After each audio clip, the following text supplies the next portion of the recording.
The Nature of the Psyche by Jane Roberts. And this is chapter 11, and it's entitled The Universe and the Psyche, and it's the last chapter of this book. And now this is Seth speaking. There is no such thing in your terms as non-living matter. There is simply a point that you recognize as having the characteristics that you have ascribed to life, or living conditions, a point that meets the requirements that you have arbitrarily set. This makes it highly difficult in a discussion, however, for there is no particular point at which life was inserted into non-living matter. There is no point at which consciousness emerged. Consciousness is within the tiniest particle. Whatever its life conditions seem to be, or however it might seem to lack those conditions that you call living. If we must speak in terms of continuity, which I regret, then in those terms you could say that life in the physical universe on your planet began spontaneously in a given number of species at the same time. I am going slowly in order to get the material as clear as possible. There were fully developed men, that is, of full intellect, emotional, and will, living at the same time in your terms as those creatures supposed to be man's evolutionary ancestors. Species have come and gone, of which you have no knowledge. There are parallel developments, that is, there were apes, in quotes, who attained their own civilizations, also in quotes. For example, they used tools. They were not meant to be men-to-be, nor did they evolve into men. They were not meant to be, nor did they evolve into men. It is erroneous to say that they did not develop, or that their progress was stunted, for it was not. Their reality explored the ramifications of animalhood in a completely different fashion. Their development paralleled man's in many respects, in that they lived simultaneously upon the earth and shared the environment. I have referred to them at various times as animal medicine men, for man did learn from them. The impact of many of my statements of the past goes unrecognized, or perhaps the words sound pat, but there are other conditions of life that you do not perceive, sometimes because your time sequences are too different. Before the smallest cell appeared, in your terms, there was the consciousness that formed the cell. Words do nearly forsake me. The semantic differences are so vast. If I say to you, life came from a dream, such a statement sounds meaningless. Yet, as your physical reality personally is largely dependent upon your dreaming state and impossible without it, so in the same way the first cell was physically materialized and actual only because of its inner reality of consciousness. In those terms, there was a point where consciousness impressed itself into matter through intent, or formed itself into matter. That breakthrough cannot be logically explained, but only compared to, say, an illumination, that is, a light everywhere occurring at once. That became a medium for life in your terms. It had nothing to do with the propensity of certain kinds of cells to reproduce, but with an overall illumination that set the conditions in which life, as you think of it, was possible. And At that imaginary hypothetical point, all species became latent. There was no point at which consciousness was introduced, because consciousness was the illumination from which the first cells emerged. That illumination was everywhere, then, and at every point aware of itself, and of the conditions formed by its presence. In your terms, each species is aware of the conditions of each other's species and of the entire environment. In those terms, the environment forms the species, and the species forms the environment. As hinted, there have been all kinds of species of animal-man and man-animal of which your sciences are not aware, and bones found thought to form, say, a man and an animal that were from the same creature.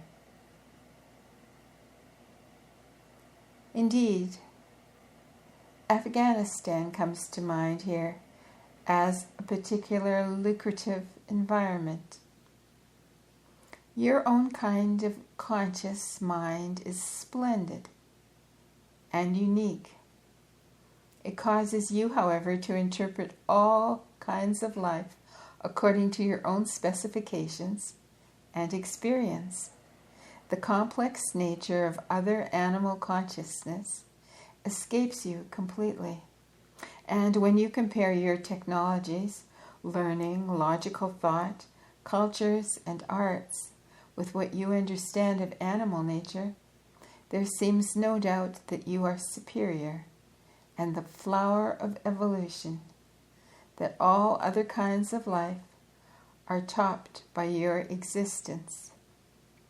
You are close to the intricate, voluptuous, sensuous, social experience of all the animals and even of the plants, not being able to perceive that different kinds of biological emotion and belonging, that rich sensual identification with earth, and cut off from a biologically oriented culture that is everywhere part and parcel of both plant and animal life. You are a part of that also, but the conscious mind with its own specifications cannot manipulate with that kind of knowledge. There have also been men in your terms more developed than you in your terms, for your ideas of development are highly erroneous. But they topped you in technology, if that is your criterion. I hesitate in many instances to say what I might, because it is so easy to misinterpret meanings. But when you ask what is the purpose of consciousness, you take it for granted that there must be one purpose, where the greater truth in creativity must be that consciousness itself cannot be aware of all its own purposes, but ever discovers its own nature through its own manifestations. To those who want easy answers, this is no answer, I admit. There is, I know, in heroic terms, a love, a knowledge, a compassion, a creativity that can be assigned to all that is, which is within each creature. I know that each smallest particle of consciousness can never be broken down, and that each contains an infinite capacity for creativity and development, and that each is innately blessed. There is a design and a designer, but they are so combined, the one within and the one without, that it is impossible to separate them. The Creator is also within its creations, and the creations themselves are gifted with creativity.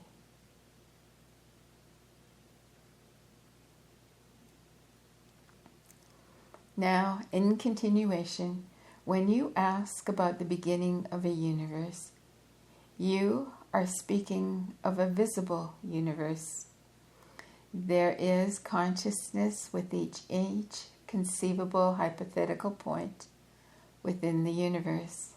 There is, therefore, an invisible universe out of which the visible or objective universe springs.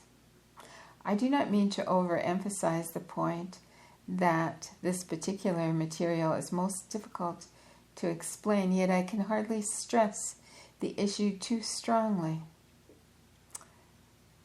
Give us a moment. Your universe did not emerge at any one point, therefore, or with any one initial cell, but everywhere it began to exist at once, as the inner pulsations of the invisible universe reached certain intensities that impregnated the entire physical system simultaneously. In this case, first of all, light appeared. At the same time, EE units became manifest. And in brackets this says electromagnetic energy units became manifest, impinging from the invisible universe into definition. Again, because of the psychological strength of preconceived notions, I have to work my way around many of your concepts, yet in much of my material I have definitely implied what I am saying now, but the implications must have passed you by. I have said, for example, that the universe expands as an idea does, and so the visible universe sprang into being in the same manner. The whole affair is quite complicated since, again, as I have intimated, the world freshly springs into new creativity at each moment. No matter what your version of creativity or the creation of the world, you are stuck with questions of where such energy came from, for it seems unimaginable energy was released more or less at one time, and that this energy must then run out. The same energy, however, still gives birth anew to the universe. In those terms, it is still being created. The EE units, impressing a probable physical field, contain within them the latent knowledge of all the various species that can emerge under these conditions. The groupings begin in the invisible universe. You can say that it took untold centuries for the EE units initially to combine, form classifications of matter in various species, or you can say that this process happened at once. It is according to your relative position, but the physical universe was everywhere, seated, impregnated, simultaneously. On the other hand, this still happens, and there is no real coming in point. You distinguish between consciousness and your own version, which you consider consciousness of self. When I speak of atoms and molecules having consciousness, I mean that they possess a consciousness of themselves as identities. I do not mean that they love or hate in your terms, but that they are aware of their own separateness and aware of the ways in which that separateness cooperates to form other organizations. They are innately aware, in fact, of all such probable cooperative ventures and imbued with the drive for value fulfillment. Every known species was inherently present with the overall impregnation of the visible universe then.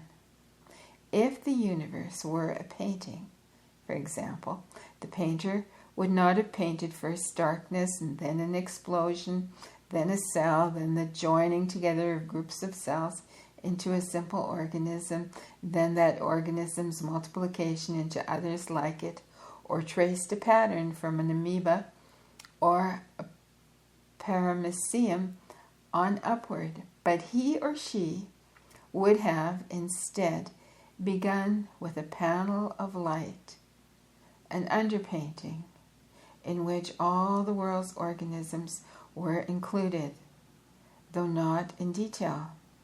Then, in a creativity that came from the painting itself, the colors would grow rich, the species attain their delineations, the winds blow, and the seas move with the tides. The motion and energy of the universe still come from within. I certainly realize that this is hardly a scientific statement, yet the moment that all that is conceived of a physical universe, it was invisibly created, endowed with creativity, and bound to emerge. Because each hypothetical, conceivable portion of the universe is conscious, the planner is within the plan itself in the greatest of terms, perhaps basically inconceivable to you. There is, of course, no outside into which the invisible universe materialized, since all does indeed exist in a mental, psychic, or spiritual realm, quite impossible to describe. To you, your universe seems now objective and real, and it seems to you that at one time at least, this was not the case. So you ask about the creation and the evolution of this species. My answer has been couched in the terms in which the question is generally asked. While you believe in and experience the passage of time, then such questions will naturally occur to you in that fashion. Within that framework, they make sense. When you begin to question the nature of time itself, then the when of the universe is beside the point. Almost anyone will agree, I should hope, that the universe is a most splendid example of creativity. Few would agree, however, that you can learn more about the nature of the universe by examining your own creativity than you can by examining the world through instruments. And here is exquisite irony, for you create the instruments of creativity, even while at the same time you often spout the theories that deny to man all but the most mechanical of reactions. In other terms, the world comes to know itself, to discover itself, for the planner left room for divine surprise. And the plan was nowhere foreordained, nor is there anywhere within it anything that corresponds to your survival of the fittest theories. These are creative distortions on your part, directly related to specializations of consciousness that cut you off from the greater concourse existing at other levels between the species and the land. Again, consciousness everywhere pervades the universe and is aware of all conditions.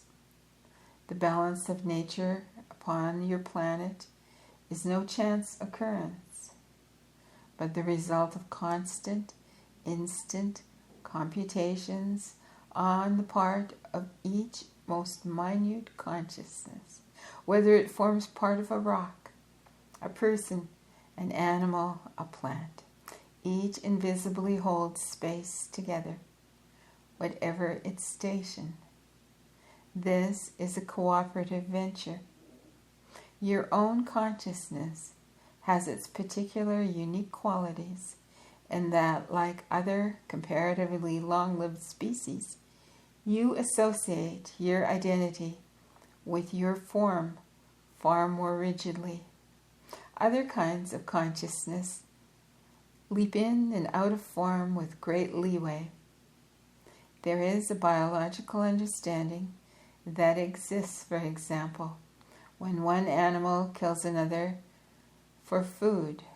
The consciousness of the prey leaves its body under the impetus of a kind of stimulus unknown to you.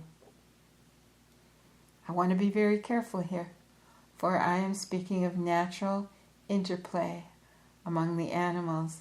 This is not anywhere meant to justify the cruel slaughtering of animals by man under many circumstances.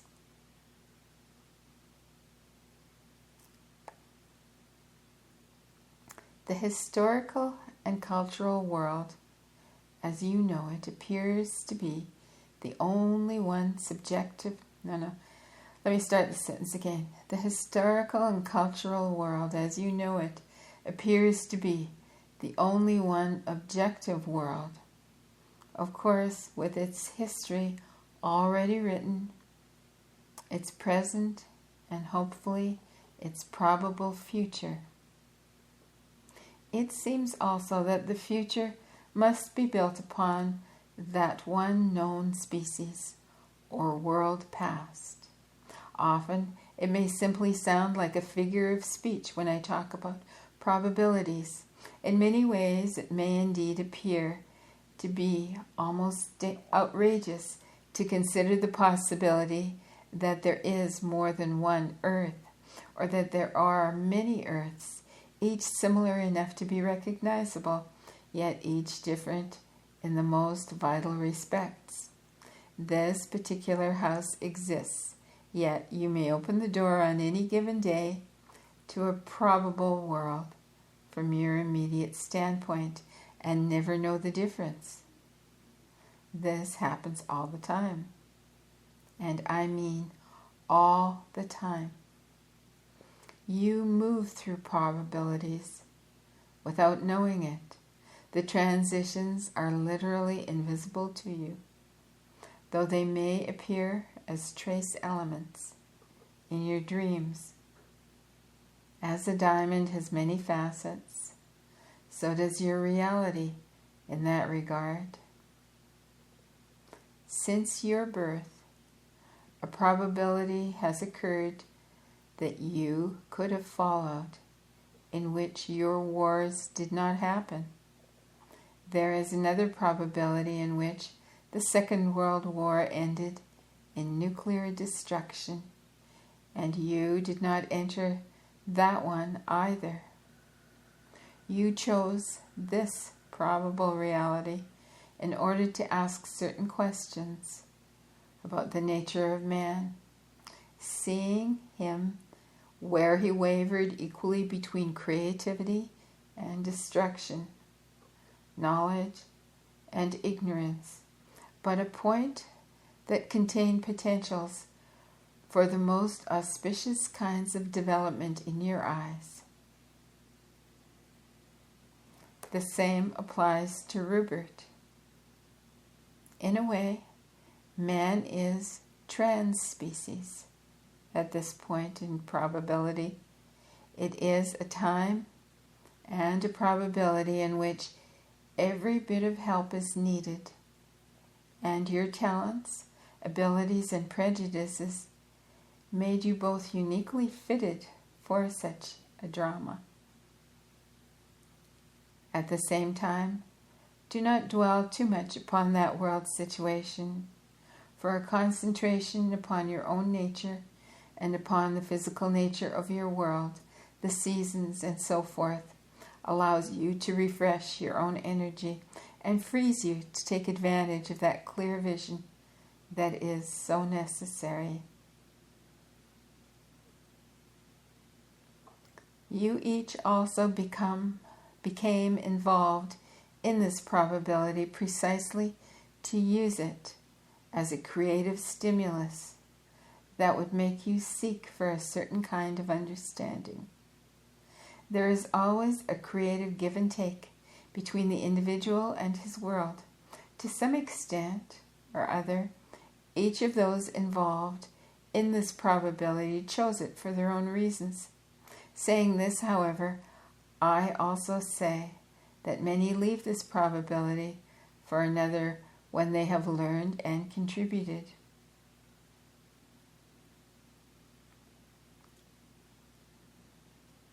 Now, the last two sessions, more or less on evolution, can be included in your book, serving as the opening sessions of a new chapter entitled The Universe and the Psyche.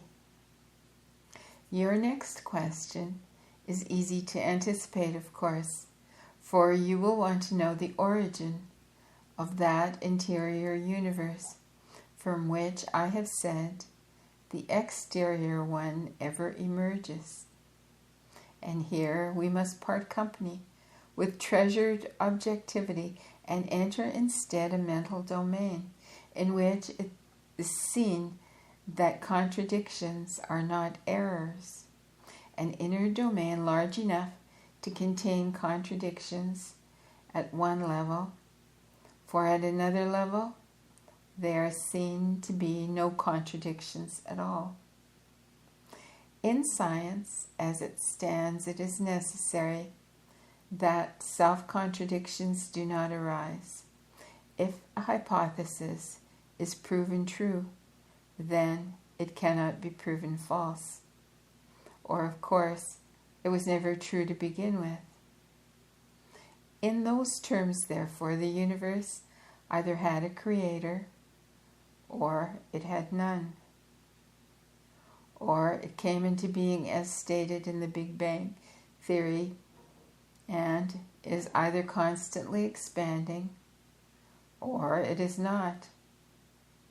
Evolution exists or it does not. As a rule, such theories are proven true by the simple process of excluding anything else that seems contradictory. And so generally your scientific theories carry the weight of strong validity within their own frameworks. In those frameworks, you have made certain classifications that now appear quite obvious. Common sense upholds them, and it seems impossible to consider reality otherwise. Yet, by their nature, such categories structure your experience of reality itself to such an extent that any alternate ways of perceiving life seem not only untrustworthy, but completely impossible. Thusly, your classifications of various species appear to you as the only logical kinds of divisions that could be made among living things.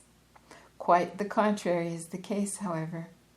That particular overall method of separation leads to such questions as, which species came first? And which species came later? And how did the various species emerge, one from the other? Those questions are further brought about by your time classifications, without which they would be meaningless. Your classifications, in such respects, set up exterior divisions. Now these serve as quite handy reference points, but basically speaking, they in no way affect the natural experience of those various living creatures that you refer to as other species. Your specializations work as long as you stay within the framework, though then you must wrestle with the question that such divisions automatically entail. It is perhaps difficult for you to realize that these are written and verbalized categories that in no real manner tell you anything about the actual experiences of other creatures, but only note habits, tendencies, and separations of the most exterior nature. If your purpose is to comprehend that other living creatures perceive, then the methods that you are using are at best short-sighted, and at the worst, they completely defeat your purpose. For example, no matter what information or data you receive as the result of animal experimentation or dissection for scientific purposes, and no matter how valuable the results appear to be, the consequences of such methods are so distorted that you comprehend less of life than you did before. The answers to the origins of the universe and of the species lie, I'm afraid, in realms that you have largely ignored, precisely in those domains that you have considered least scientific, and in those that it appeared would yield the least practical results. Your present methods will simply bring you pat manufactured results and answers.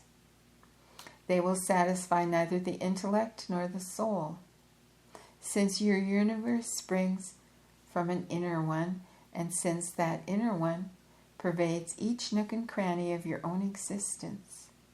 You must look where you have not before, into the reality of your own minds and emotions. You must look to the natural universe that you know.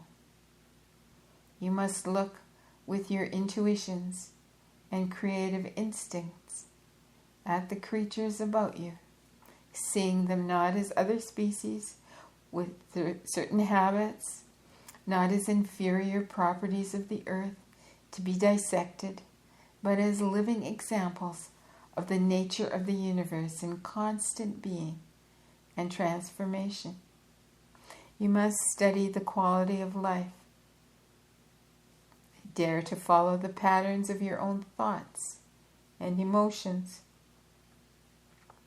and to ride that mobility, for in that mobility there are hints of the origin of the universe and of the psyche. The poet's view of the universe and of nature is more scientific than the scientist's, for more of nature is comprehended. The child, laughing with joy and awe at the sight of the first violet, understands far more in the deepest terms than a botanist who has long since forgotten the experience of perceiving one violet, though he has at his mental fingertips the names and classification of all the world's flowers. Information is not necessarily knowledge or comprehension. Thoughts spring into your mind as the objective universe swims into reality, that is, in the same fashion. Diagramming sentences tells you little about the spoken language and nothing about those miraculous physical and mental performances that allow you to speak. And so, diagramming the species of the world is, in the same way, quite divorced from any true understanding. The subjective feeling of your being, your intimate experience from moment to moment, these possess the same mysterious quality that it seems to you the universe possesses. You are mortal, and everywhere encounter evidence of that mortality, and yet within its framework your feelings and thoughts have a reality to you personally that transcends all such classifications. You know that physically you will die, yet each person at one time or another is secretly sure that he or she will not meet such a fate, and that life is somehow eternal. Through such feelings, the psyche breaks through all misconceptions, hinting at the nature of the self and of the universe at once. In a larger level of actuality, then, there is no beginning or end to the universe, and at that level, there are no contradictions. There is no beginning or end to the psyche either. You may say, granted, yet persist saying, in our terms, however, when did the world begin, and in what manner? Yet the very attempt to place such an origin in time makes almost any answer distorted. The truth is that the answers lie in your own experience. They are implied in your own spontaneous behavior. That is the wondrous activity of your bodies and minds. You walk quite well without having at your fingertips any conscious knowledge of the inner mechanism's activity. You may have been told, or you may have you have read about your body's anatomy and the interaction of its parts, yet whether or not you have such information, you walk quite as well. Such data, therefore, do not help your walking performance any. For that matter, an athlete may have a great zest for motion and an impatience with reading, caring not what within the body makes it move as long as its performance is superb, while an invalid with a great book knowledge about all the body's parts is quite unable to physically perform in a normal manner. Your body knows how to walk. The knowledge is built in and acted upon. The body knows how to heal itself, how to use its nourishment, how to replace its tissues. Yet in your terms, the body itself has no access to the kind of information the mind possesses. Being so ignorant, how does it perform so well? If it were scientifically inclined, the body would know that such spontaneous performance was impossible, for science cannot explain the reality of life itself in its present form, much less its origins. Consciousness within the body knows that its existence is within the body's context and apart from it at the same time. In ordinary life during the day, consciousness often takes a recess, so to speak, in daydreams, or otherwise it experiences itself apart from the body's reality. At night, in sleep, the self's consciousness takes longer, freer recesses from the physical reality, and does this as spontaneously as the body itself walks. These experiences are not hypothetical. They happen to each person. On such occasions, each person is to some extent aware of a kind of comprehension that is not dependent upon the accumulation of data, but of a deeper kind of experience and direct encounter with the reality from which the world emerges. This is the kind of wordless knowledge the body possesses that brings forth your physical motion and results in the spectacular preciseness of bodily response. It is then highly practical. In your terms, the same force that formed the world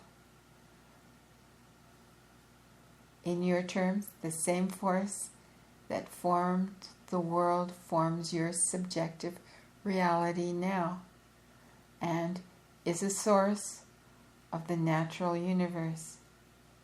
Exploring those realities lovingly will bring you into direct contact with inner dimensions of your being, providing intuitive understandings that are of greatest import.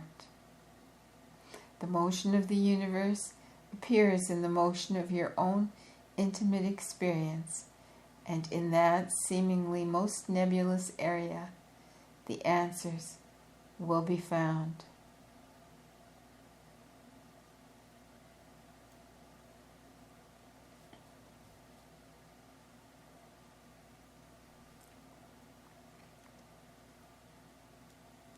You realize that a tiger, following its nature, is not evil. Looking at your species, you are often less kindly, less compassionate, less understanding. It's easy to condemn your own kind. It may be difficult for you to understand, but your species means well. You understand that the tiger exists in a certain environment and reacts according to its nature. So does man. Even his atrocities are committed in a distorted attempt to reach what he considers good goals. He fails often to achieve the goals or even to understand how his very methods prevent their attainment. He is indeed as blessed as the animals, however, and his failures are the results of his lack of understanding. He is directly faced with a far more complex conscious world than the other animals are, dealing particularly with symbols and ideas that are then projected outward into reality where they are to be tested. If they could be tested mentally in your context, there would be no need for physical human experience. For physical human existence. Let me read that sentence again. If they could be tested mentally in your context, there would be no need for physical human existence. Too many complicated issues are connected here, so that I must at best simplify. It is as if man said, "Now, what about this idea? What can we do with it? What will happen if we toss it into reality physically? How far can we go with any of the great social, scientific, religious ideas that are so peculiarly the offshoots of man's mind?" If such issues could all be mentally worked out on some non-physical drawing board, again the great challenge of the physical existence would neither be necessary nor meaningful. How far, say, can nationalism be carried? To what extent can the world be treated as if it were external to man, as an object? What can man learn by treating the body as if it were a machine, as if it were a mirage, as if it were driven by blind instinct, as if it were possessed by a soul? To some extent, these are all unique and creative ponderings that, on the part of the animals alone, would be considered the most curious and enlightening intellectual achievements. The animals must relate to the earth, and so must man. As the animal must play, hunt his prey, eat his berries within the physical context of the sun, ground, trees, snow, hail, and wind, so in a different way, man must pursue his ideas by clothing them in the elemental realities of earth, by perceiving them as events. When he is destructive, man does not seek to be destructive per se, but in a desire to achieve that which he thinks of as a particular goal that to him is good, he forgets to examine the goodness of his methods. One animal chasing and killing its prey serves the greater purpose of preserving the balance of nature, whether or not the animal is aware of this. And again, the animal's intent is not evil. Man consumes ideas. In so doing, he contributes to a different kind of balance, of which he is usually unaware. But no man truly acts out of the pure intent to do wrong or be vicious. Storms rend the summer sky, sending forth thunder and lightning. Earthquakes may ravage the countryside.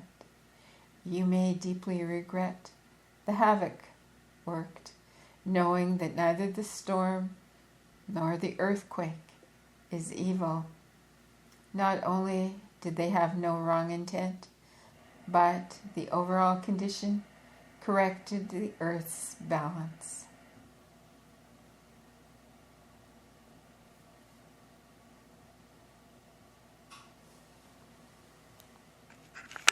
This requires some unique understanding. I am aware of that, and yet the destructive storms worked by mankind ultimately cannot be said to be any more evil than the earthquake. While man's work may often certainly appear destructive, you must not blame man's intent, nor must you ever make the error of confusing man with his works. For many well-intentioned artists, with the best of intentions, produce at times shoddy works of art, all the more disappointing and deplorable to them because of the initial goodness of their intent. Their lack of knowledge and techniques and methods then become quite plain. By concentrating too deeply upon the world of newspapers and negative reports of man's action, it is truly easy to lose sight of what I tell you is each man and each woman's basic good intent. That intent may be confused, poorly executed, tangled amid conflicts of beliefs, strangled by the bloody hands of murders and wars, and yet no man or woman ever loses it. That represents the hope of the species, and it has ever remained lit, like a bright light within each member of the species. And that good intent is handed down through the generations. It's far more potent than an illumination, than any hates or national grudges that also may be passed along. It is imperative for any peace of mind that you believe in that existence of man's innate good intent. And that last sentence is underlined in the text. So I'll read it one more time for emphasis. It is imperative for any peace of mind that you believe in that existence of man's innate good intent. It is shared by all the other animals. Each animal knows that under certain conditions, the other may fight or posture aggressively or defend its nest. Each animal knows that in time of hunger, it might be hunted by another.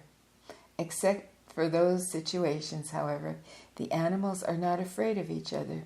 They know that each other animal is of good intent. Grant your own species the same. And again, that sentence is underlined. Grant your own species the same.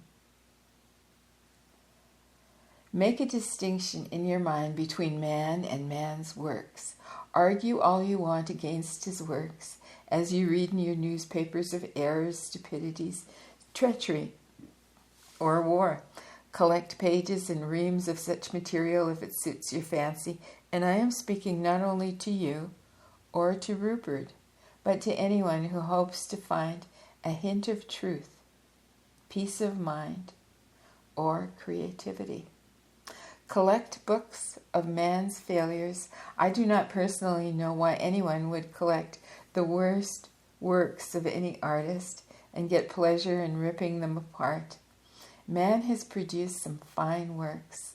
the high level of verbal communication, the multitudinous varieties of emotional interactions and of cultural exchange, the facility with exteriorization of ideas and concepts, the reaches of the imagination. All of these and many others are unique in the universe. To identify man with his poorest works is to purposely seek out the mars, the mistakes of a fine artist, and then to condemn him. To do this is to condemn yourselves personally. If a scientist says consciousness is the result of chance, or Darwin's theories say that basically man is a triumphant son of murderers, many people object. If you say, however, that men are idiots, or that they are not worth the ground that they walk upon, you are saying the same thing, for you must be concerned with this reality as you know it. In those terms, to condemn man is to condemn the species as you know it, and the practical terms of your world. To say that people can escape to another probability is pragmatically a cop-out. This is apart from the reality of probabilities, for I am speaking from your emotional viewpoint. Physically, your body has a stance in space and time. I will speak of primarily and secondary experience. I will speak of primary and secondary experience. Let us call primary experience that which exists immediately in sense terms in your moment of time, the contact of body with environment. I am creating certain divisions here to make our discussion with monologue easier. Therefore, I will call secondary experience that information that comes to you through, say, reading, television, discussion with others, letters, and so forth. The secondary kind of experience is largely symbolic. This should be clear. Reading about a war in the middle of a quiet, sunny afternoon is not the same thing as being in the war, however vivid the description. Reading about the energy shortage is not the same as sitting in a cold house. Reading about the possible annihilation of mankind through nuclear destruction or other stupidities while you are sitting calmly enough in your living room is obviously far divorced from the actuality described in an article. At the levels with which we are concerned, the body must primarily react to present, immediate, primary existence in space and time. At other levels, it is equipped to handle many kinds of data, in that I have mentioned before, the precognition of cells, but the body depends on the conscious mind to give it a clear assessment of precise conditions of the space and time it occupies. It depends upon that knowledge. If you are safely ensconced in a comfortable room, in no present danger, your senses should accurately convey that information. Your conscious mind should assimilate it. It should be an easy enough accomplishment to look around you and see that you are in no danger. Your conscious mind is meant to give your body an assessment of what I will call cultural conditions. For there are sophistications and specifications that in your terms consciousness alone can assess.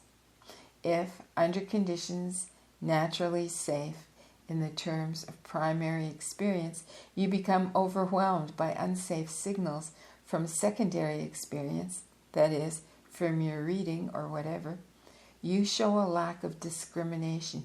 You are not able to differentiate between the physically safe present situation and the imagined, which is perhaps unsafe, calling forth the alarms of danger. The body mechanisms become highly disoriented. The signals to the body are very contradictory, so that after a while, if such conditions continue, you can no longer tell whether you are in actual danger or imagined danger. Your mind then forces your body to be in a state of constant alert. But more fortunately, you train yourself to ignore your direct sensual feedback in the present moment. No, let me read that sentence again. I think I mangled it. Your mind then forces your body to be in a state of constant alert. But more unfortunately, you train yourself to ignore your direct sensual feedback in the present moment.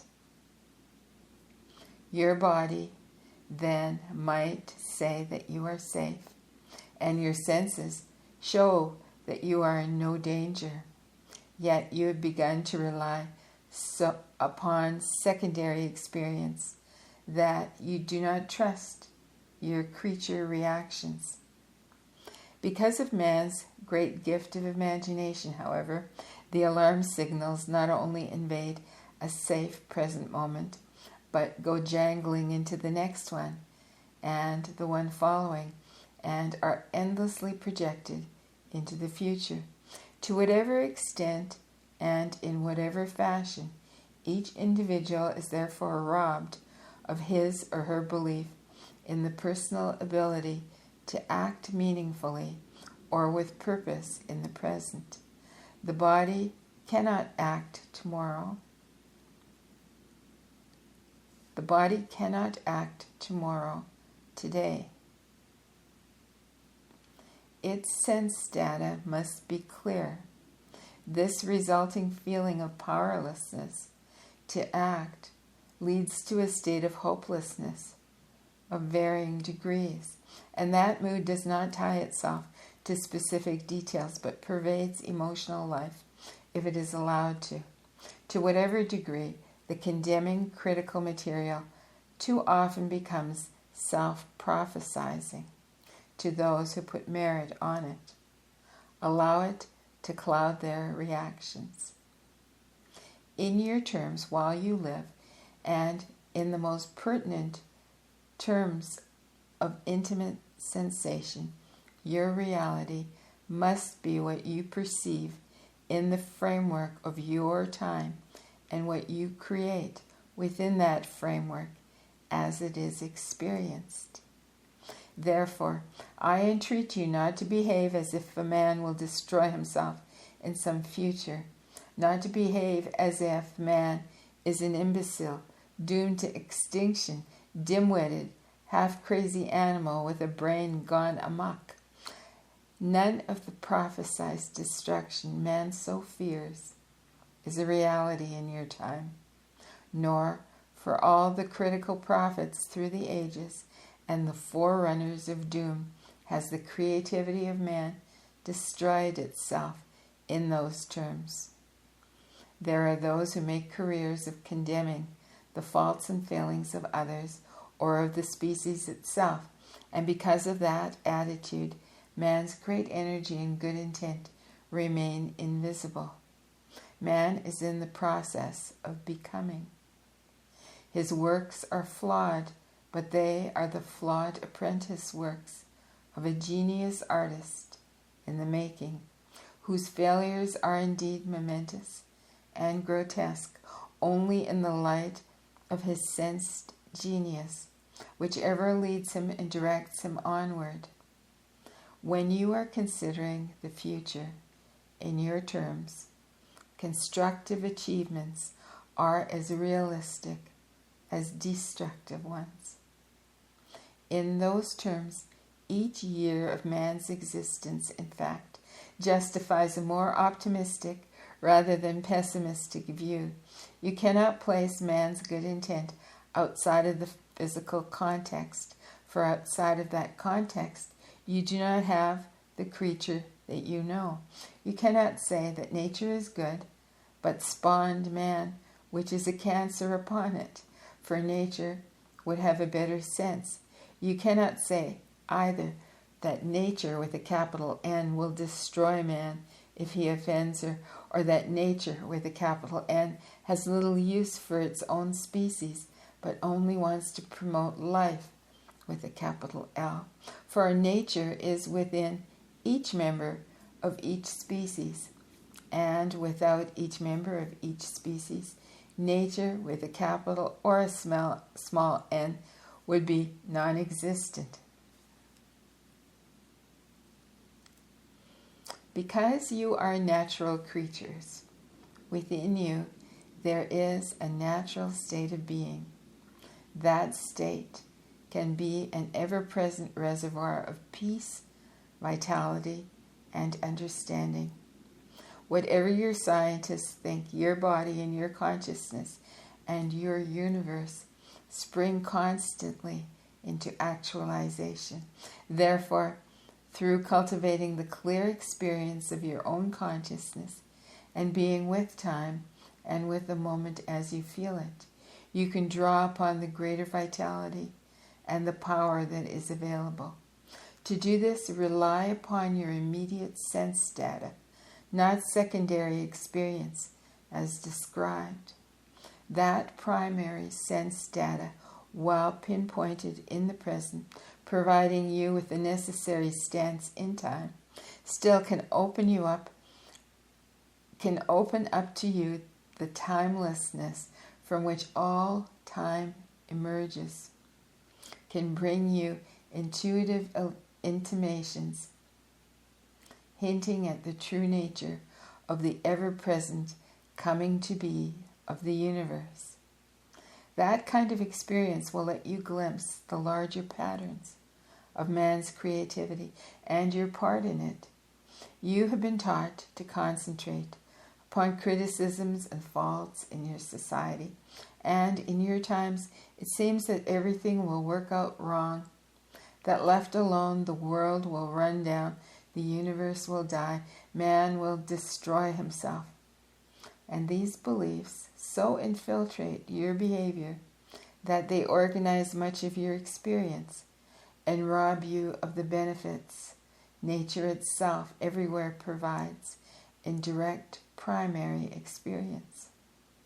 Often then you ignore your senses' reality in the world, the luxurious vitality and comfort of the daily moment, by exaggerating the importance of secondary experience as defined for this discussion. The most negative projection or prophecy seems to be the most practical one. When you are reading of the world's ills, you say in all honesty and with no humor, "How can I ignore the reality, the destructive reality of the present?" In the most practical, immediate, mundane terms, however, you and your world are in that moment naturally and physically safe, as your bodily senses immediately perceive. In the most basic of bodily terms, you are not reacting to present conditions. This would be only too clear if you were physically experiencing the conditions about which you might be reading. If the world were falling down around your shoulders, you would only too clearly understand that earlier you were reacting to an imagined and not a real situation. I'm afraid that I think some of this will still escape you, meaning Rupert, yourself, and others. But while disasters, imagined or encountered second-handedly, may in fact later occur, they are far different from physically encountered ones. You only add to their unfortunate nature by negatively brooding upon what might happen in the future, and you destroy your own stance. Your stance in time is highly important, for it is your practical base of operations. You must trust your sense data in that regard. Otherwise, you confuse your psychological and corporal stance, for the body cannot be in a situation of safety and danger at the same time. It wastes its resources fighting imaginary battles. To some people, wars, poverty, murder, treachery, corruption are primary experience and must be dealt with as requiring immediate action. The body must react. Such persons are beaten up or robbed. These are immediate sense data, and in one way or another they do react. However feebly, their point of power corresponds immediately with the point of danger. You cannot react physically in the same way to projected or imagined dangers. There seems to be no possible reaction. You are frustrated. You are meant to deal with your immediate primary experience, and in so doing, you take care of your responsibility. You are able to take action in your own experience and therefore affect others. You do not have to be ignorant of wars in other corners of the world or close your eyes, but if you allow those experiences to overcloud your present, valid intersection with reality, then you speak and act from a position not your own, and deny the world whatever benefits your own present version of reality might allow you to give. The natural creature validity of your senses must remain clear, and only then can you take full advantage of those intuitions and visions that must come through your own private intersection with space and time. In those terms, the ever-actual integrity of nature everywhere surrounds you. In those terms, the ever-actual integrity of nature everywhere surrounds you. It represents your direct experience. It offers comfort, creativity, and inspiration that you only impede if you allow secondary experience to supersede your daily moment-to-moment encounter with the physical earth. I am aware of your questions involving the sleeping and waking portions of life on the earth. I will answer you this evening at our next session, as you prefer.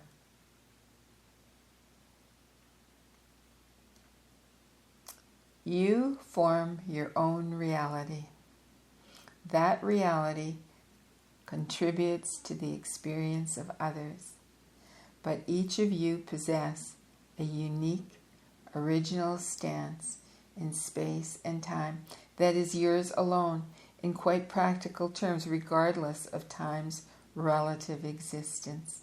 Only when you operate from your own stance can you help others to the best of your ability. To anticipate danger or to imaginatively take on the troubles of others robs you of the very energy with which you could help them.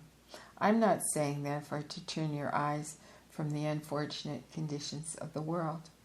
Practical help is needed in all areas of human life.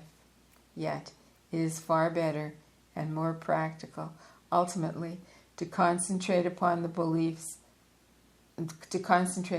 beneficial elements of civilization. Far better to organize your thoughts in areas of accomplishment than to make mental lists of man's deficiencies and lacks. Such a practice leads to feelings of helplessness and hopelessness, in which effective action seems impossible. Life possesses an exuberance. If this is cherished, nurtured, encouraged, then additional energy is generated that is not needed for the purposes of daily private life. Excuse me. A superabundance that can be effectively directed in those areas of the world where help is most needed. The strength, vitality, and effectiveness of thought is seldom considered. Thought, you might say, will not stop a war. Yet, what do you think started a war? Throughout history, the downtrodden have often risen into power using force, rebelling against their oppressors, and yet, learning little from that experience, they turn and become the new elite, the new power holders. Their physical conditions may be completely changed. Now there's the offices of government, the wealth. Now there's now there's THEIRS. Now there's the offices of government, the wealth. Gone are the conditions that it would seem caused the uprising. Yet, in retaliation, they strike out, forming a new class of downtrodden who must, in their turn, rise and retaliate. Despite all appearances, conditions of an exterior nature do not cause wars or poverty or disease or any unfortunate circumstances apparent in the world. Your beliefs form your reality. Your thoughts generate practical experience. When these change, conditions will change. To add your own energy, focus, and concentration to dire circumstances in other portions of the world does not help, but adds to such situations. To close your eyes to them is an ignorant fashion. No, to close your eyes to them in an ignorant fashion, to wash your hands of them, so to speak, is equally short-sighted. To pretend such situations do not exist out of fear of them will only bring the feared reality closer. It is far better to situate yourself firmly in your own reality. Acknowledge it as your own. Encourage your strength and creativity, and from that vantage point, view those areas of the world or of your own society that need constructive help. Purposefully in your own life, in your daily dialogues with others, in your relationships through your groups or clubs, reinforce as well as you can the strength and abilities of others. That reinforcement will add to the personal power of all other individuals with whom those people come in contact. Find the beliefs responsible for the unfortunate conditions.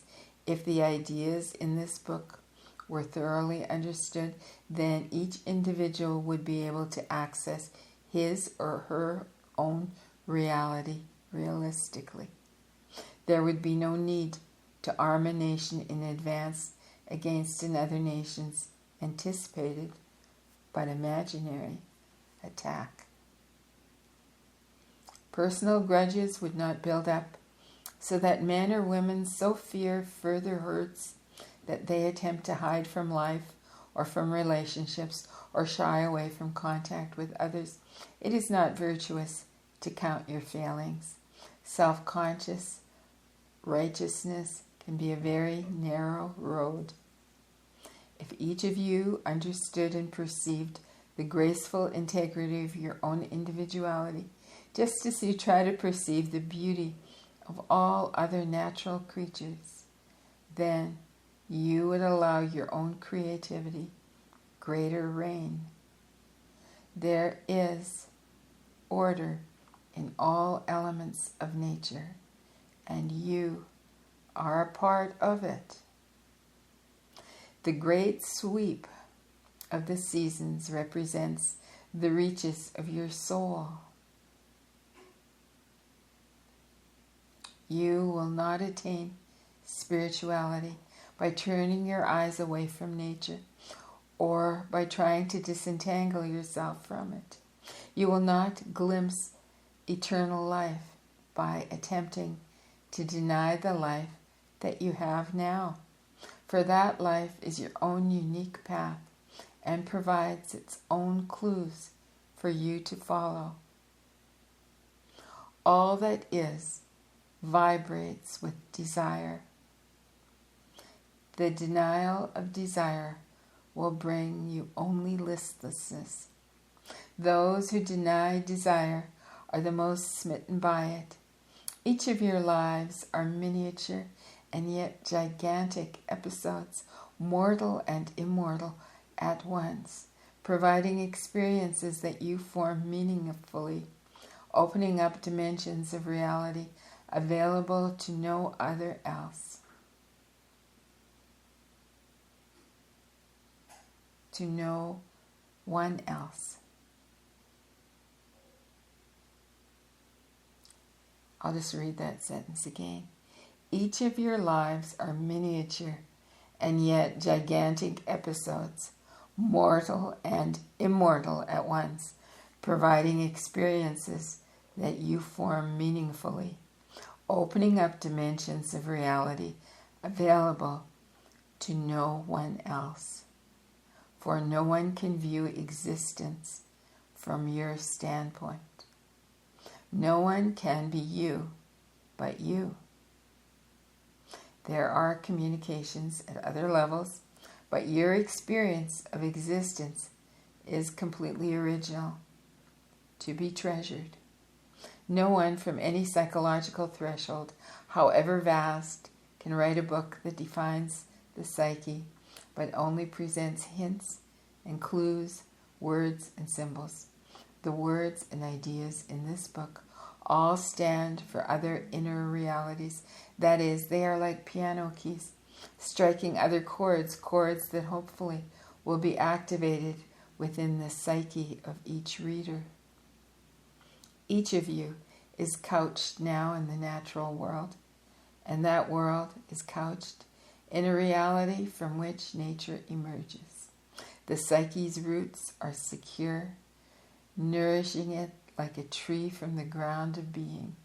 The source of the psyche's strength is within each individual, the invisible fabric of the person's existence. Nature is luxurious and abundant in its expressions. The greater reality from which nature springs is even more abundant, and within that multidimensional experience, no individual is ignored, forgotten, dismissed, lost, or forsaken.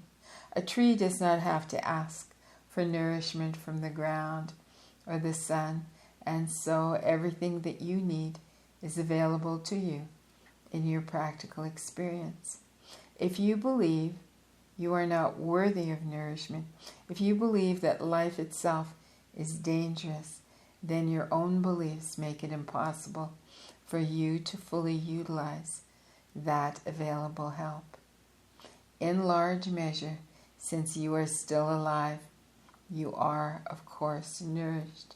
You cannot close out the vitality of your own being that easily, and the vitality squandered on deeper bouts of depression is often greater than the energy used in creative pursuits. You are a portion of all that is.